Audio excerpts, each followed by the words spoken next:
All right, welcome back to the channel. It's your boy Fanon, and in this video, Gervonta Davis fight against David Benavidez. It would be flopping if this wasn't the case. Just like Gervonta Davis's fight against Ryan Garcia would have flopped, and every other Gervonta Davis fight that he's had besides those two have flopped. Because of this reason, that continually is given out by people that are detractors of Gervonta Davis. Let's talk about that in this video.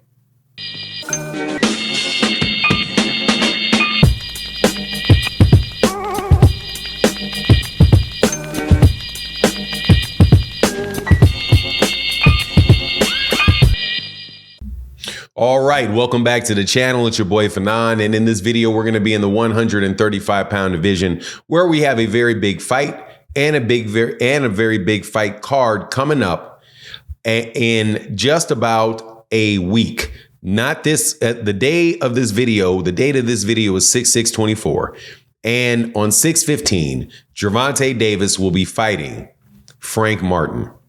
On the same card, you will have David Benavidez fighting Wojciech, and you will also have several other good fights, several other good fights on that card. But those are really the two main fights on that card.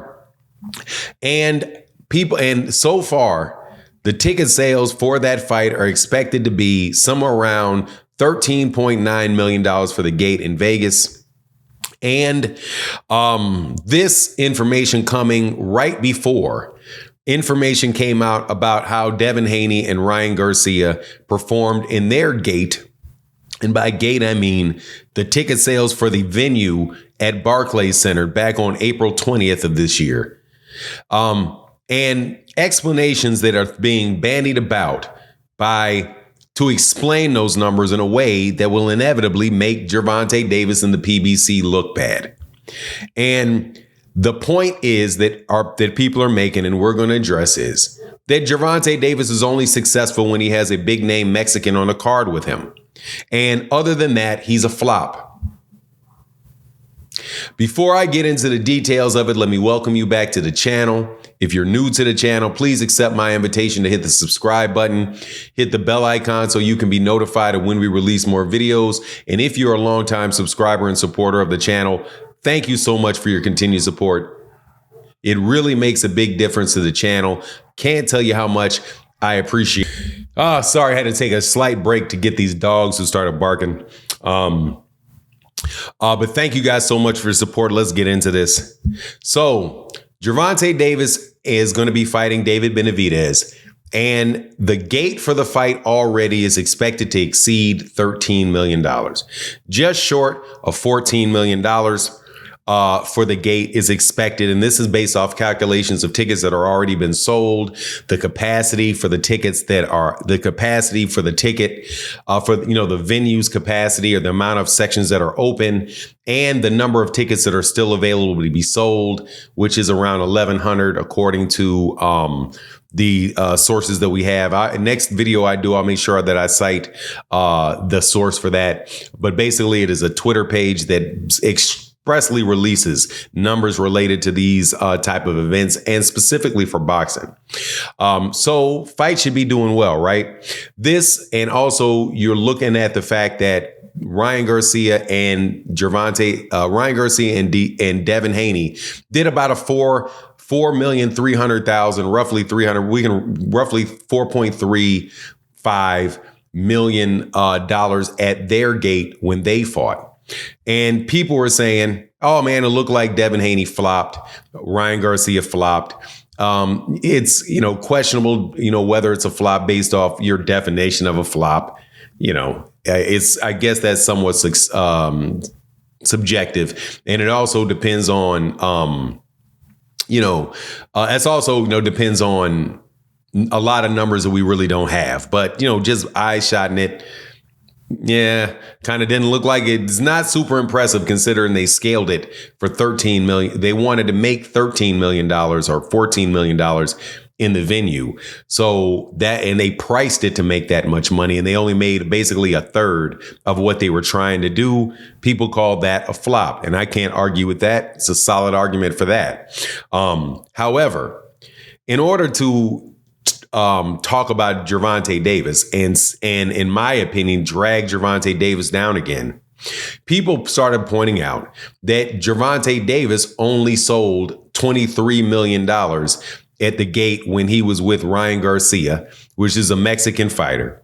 And now when he's fighting Frank Martin, the only reason he's at 14 million is because David Benavidez, who's a Mexican fighter, is on the undercard or the co-main event.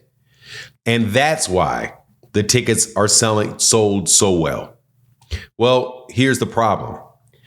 Devin Haney just fought the same Mexican, Ryan Garcia, and they didn't do that well. So shouldn't Devin of Haney also, if all you need to do to be a big name fighter and to sell these numbers, shouldn't you just have to fight a Mexican fighter? Shouldn't that be it? Didn't Devin Haney fight Jojo Diaz? His gate wasn't anything like that against Jojo Diaz, I don't believe. And so it was nothing like that with Ryan Garcia. There are Mexican fighters that fight fighters all the time and don't do those numbers. Rolly Romero fought Eastside Cruz, didn't do those numbers. Did he? You have what's my guy's name? Zurdo Ramirez up at cruiserweight, and even when he was at 175 pounds, numbers didn't do those numbers. Navarrete didn't do those numbers with Baranachek. The idea that the only reason that Gervonta Davis does these is because he's fighting a Mexican or somebody, or worse yet, the thing with David Benavidez with a Mexican being on a card. There's a Mexican on a card almost every boxing card there is in the United States. There's a Mexican on a card, and they don't do those numbers. How about we look at it in a realistic fashion? If you don't want to give Gervonta Davis credit for it himself, how about we look at who is promoting the fight? And we look at the fact that it's a PBC card. And the PBC, and I'm just saying, if you want to find some other reason other than people are fans of Gervonta and people want to see Gervonta fight, and that when Gervonta Davis fights somebody from a different demographic, then people from that demographic tune in to watch the fight at larger numbers. So Ryan Garcia had a demographic, Mexican-American fight fans, I don't know, teeny boppers, whatever. Gervonta Davis has his. And when the two came together, it wound up being a really big event. Also, Ryan Garcia was undefeated at the time. Ryan Garcia was coming out a bunch of knockout wins and had been promoted as one of the best fighters in the division. That could have had a lot to do with that. Now, as far as Gervonta Davis and Frank Martin, the explanation to me about why he's doing well is pretty straightforward. Number one, he's in Vegas. Number two, he won a huge fight against Ryan Garcia and his stock went up. So when he was doing gates of $5 million and selling out arenas pretty much all over the country, but he was doing $5 million gates, he winds up popping one out of the park. You know, not every pitch you throw is a home run hitter going to knock 800 feet. But this one, he knocked clear over the top and out of Yankee Stadium, or however you do a baseball analogy for that one. And so everybody was like, whoa, okay, a lot of people watched him. So now people want to see the next fight. And this means his numbers go up. Numbers went up against who? Go up against Frank Martin in Vegas. Still $9 million short. Targeted to be $9 million short of what he did with Ryan. But you just escalate and you escalate, and not every fight is a direct path up. Not every fight after Muhammad Ali fought Joe Frazier in New York was as big as that fight. But it stayed up there enough for people to be considered him to obviously be the face of boxing. But people don't want to give Gervonta Davis the credit for that. But this David Benavidez thing, that's absolutely positively ridiculous. And I've heard it from more than one person on my comment sections and in notes to me. Now, for people that say nobody says that, You don't get thousands of messages a day. I get thousands of messages. I won't say thousands of messages a day. I get hundreds of them a day, thousands of them a week, definitely thousands of them a month for me to see. And I read a good number of them. As long as you're not insulting me and just saying some ridiculous stuff about me, usually I just get rid of that and push on. But I have a pretty good sense of what the reasons are that people come up with not to credit Gervonta Davis for being what he is, which is just a big draw, an exciting fighter that people want to see. Now, if Gervonta Davis loses a couple fights, and his stock may drop. And at that point in time, if his stock drops and his numbers come down, hey, man, I will have absolutely no problem whatsoever saying that that's the case. However, if it's not the case, don't say it's the case. And please stop coming up with cockamamie excuses not to give the dude, the credit that he deserves, which is being one of the more interesting things that we have to watch in boxing. People are currently now trying to push, and I don't have a problem with Turki Al-Sheikh and what Turki Al-Sheikh is doing in Saudi Arabia, but what he's doing in Saudi Arabia and the fights that he's putting on, that's a good thing. That's a good thing for boxing, without a doubt. It's a really good thing for European boxing. Absolutely a good thing for European boxing, because he pretty much took all the big fights out of the UK and moved them to Saudi Arabia. But that is because the success related to those is, we get to see a fight that people may be interested in.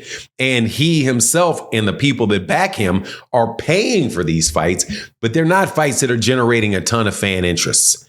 And it's not something that's growing the sport in the sense of a bunch more eyes on the sport and more interest on the sport.